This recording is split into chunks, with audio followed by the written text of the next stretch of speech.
We are getting into the top five, and the top five is all very surprising, especially surprising to me. Because at number five comes the bold and the beautiful.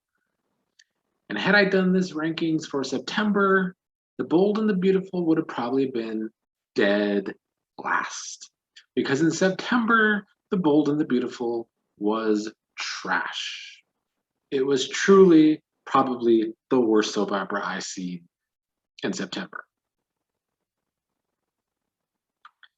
And The Bold and the Beautiful is a very strange show. It is usually moving very fast. The stories just start and stop very quickly out of nowhere sometimes.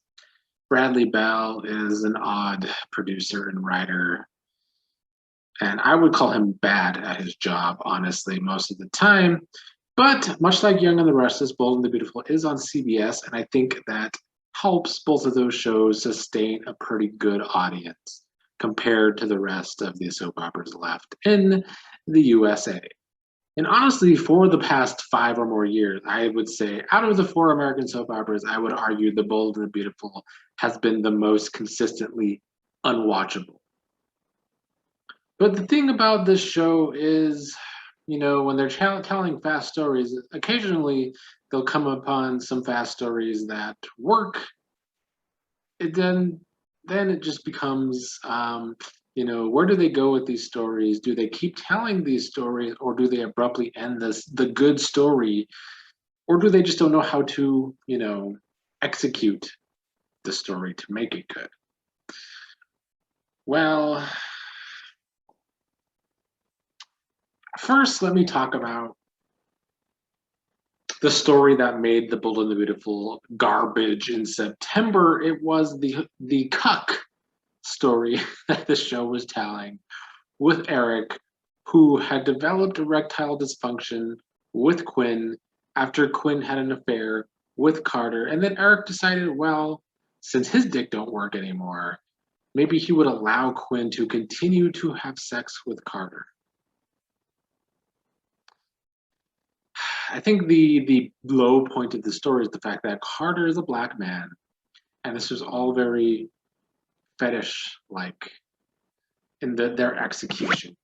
And it becomes this way because I would argue that The Bold and the Beautiful is the worst American soap opera in history when it comes to diversity.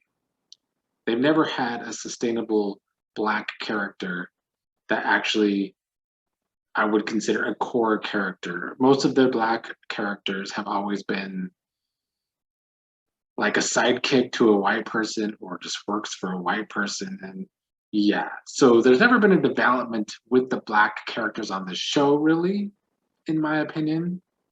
So the story was just cringy, and it made it the worst soap opera in September. But it bounced back in October, and that's why I have it at number five. And it's like this because the character of Deacon returned to the show, played by the great Sean Cannon. And they already have the villain Sheila on the show, played by Kimberly Brown. And they hit gold when they decided to pair these two villains together in the month of October. And the fact that these two characters have the same issue in mind with the Forresters, in that Sheila just wants to get to know her son Finn, who she has finally found after all these years. It's like a retcon storyline, but whatever. I'll allow it because it's Sheila. And then Deacon, of course, is out of prison and wants to get close to Hope, his daughter. But both Deacon and Sheila have this dark histories with the Forrester family, so them working together to get close to their children is gold, and I have enjoyed it immensely. There was a possibility of Bold and the Beautiful somehow jumping higher after being such trash in September than number five, but I could only put it at number five for now. And honestly, the chances of it free falling from here are high because this soap opera can never find consistent good television. Like Bold and the Beautiful is known to be a trashy soap opera, in my opinion, but which isn't the worst thing in my opinion. I can deal with trashy, but I still needed to be entertaining trash and not just either, you know, annoying television or,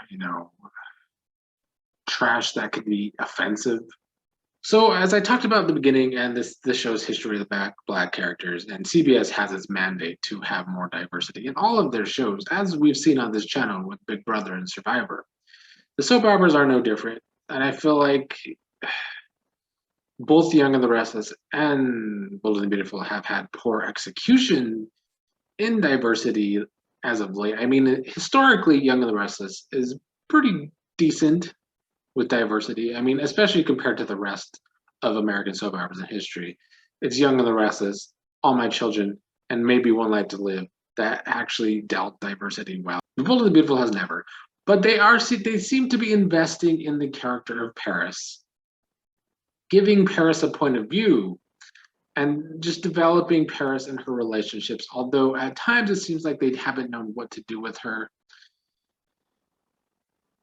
At one point, it seemed like she was going to try and get with Finn and make Finn cheat, but that doesn't seem to be the case anymore.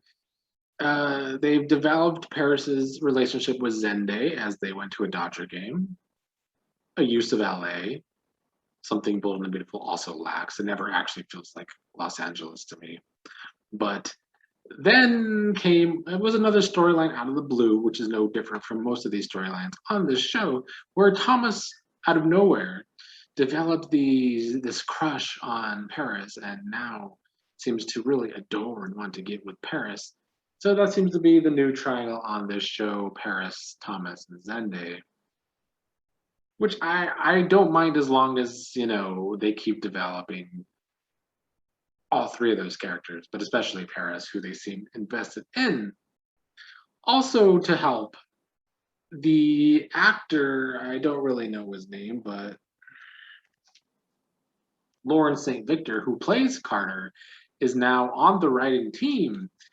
And I can already see a bit of a difference in maybe him getting to have a point of view for his character of Carter, because the whole cuck storyline with Eric and Quinn and Carter really just seemed like Carter had no say basically in the story, and that Eric was giving Quinn permission to continue to fuck Carter, but Carter's feelings were never really considered.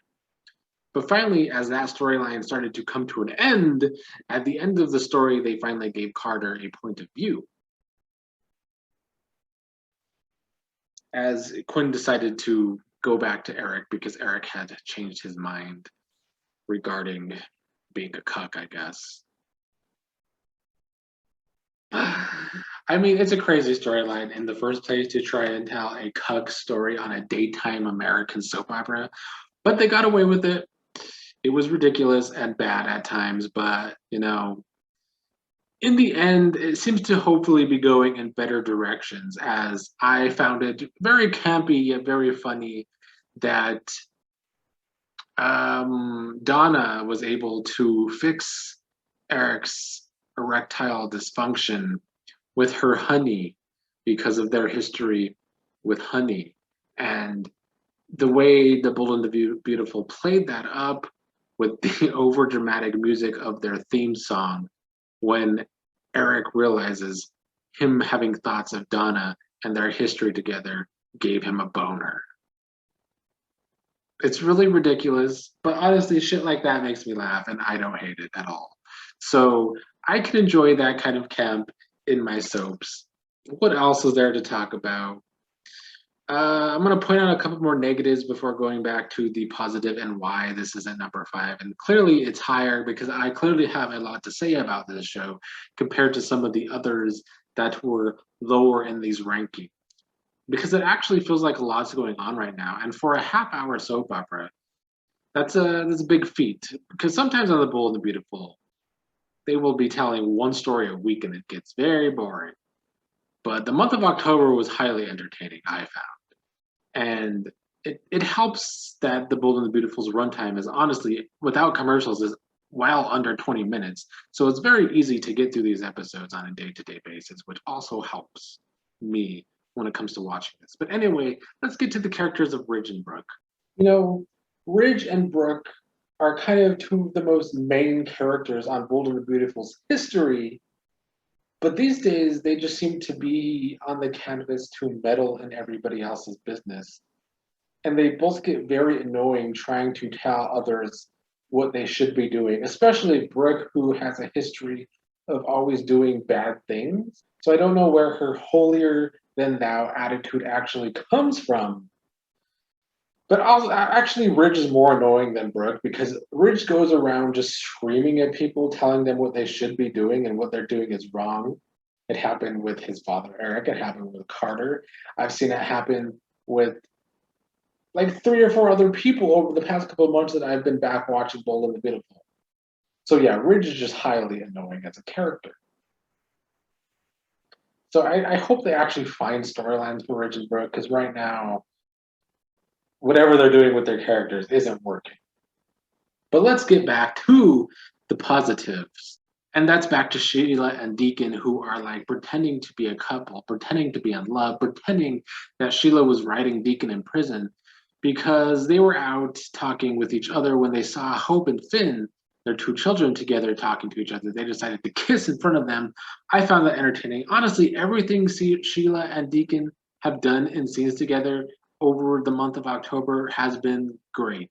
I have found it very entertaining, and the weeks when that's the main storyline have been the best weeks of the month. So I just hope that that continues. We have Eric and Donna getting close again because, like I said earlier, Donna's the one that seemed to fix his erectile dysfunction and gave him a boner, and he still can't get it up for Quinn. So we got that going on. So, Bold and Beautiful was hot garbage in fucking September, but in October, it was one of the most, arguably the most entertaining soap opera. Just not strong enough in writing for me to put it higher than 5 right now. If they could keep this kind of consistency though in November and stay entertaining, I think it's actually going to go higher for me because a lot of these soap operas drag, and The Bold and the Beautiful is at least entertaining. And for me, that's a fucking plus.